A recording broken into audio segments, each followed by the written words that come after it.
You can easily get the Redmi Note 14 UFS ISP pinout connection by following the full guide below, along with images. By using the ISP pinout, you can easily restore the stock ROM, bypass FRP lock, or reset user data on your device via UFS box. In this guide, we will also guide on how to reboot download mode. In this post, I'll walk you through the ISP pinout for the Xiaomi Redmi Note 14 / what tools you'll need, connection tips, and common fixes, all based on hands-on experience. What is ISP? In-system programming. In simple terms, ISP allows you to access the eMMC chip without having to remove it.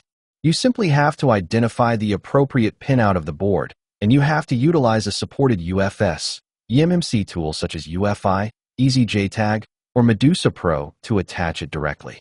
ISP pinout is useful when phone is dead, black screen, no boot, no charging. FRP is locked, and you can't use ADB, fastboot, or OTG bypass. You need to dump firmware from a working unit to repair a dead one. You're working on a boot repair or partition restore. Phone is detected as unknown in PC, EDL not working.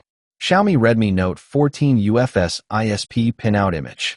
Here's where things get technical. The Xiaomi Redmi Note 14 shares a hardware layout with several models, but the actual pin locations can vary slightly. You'll find the ISP points near the UFS chip under the metal shield. UFS ISP pin labels you need: CLK, SOP, SON, RXOP, ROXON, G&D, ground. Tip: use a microscope or a 10x magnifier to identify the points correctly. Don't rely on diagrams alone. Confirm the layout visually. When repairing dead boot problems, especially for devices like the Xiaomi Redmi Note 14, the EasyJTag Plus and UFI box dongles are great for mobile repair. They are important for scenarios where the phone has been incorrectly flashed and does not display the startup logo and is no longer responding to power. Required tools for ISP pinout.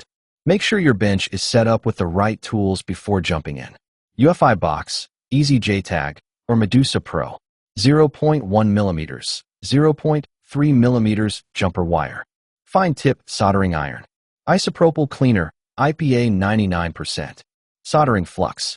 Multimeter for checking continuity. How to connect ISP to the eMMC box. Remove the battery from the phone. Extremely important to prevent voltage conflicts. Clean the PC board area using isopropyl alcohol. Connect jumper wires to CLK, TXON, TXOP, G&D, and RXON, RXOP with care using solder. Connect the wires to your UFS, eMMC tool following the tool's pinout. Double-check each wire using a multimeter to ensure there are no shorts. Connect to UFI or EasyJTag. In the UFI or EasyJTag software, select Identify UFS eMMC. Now use the operation you want. User partition, special task, reset FRP.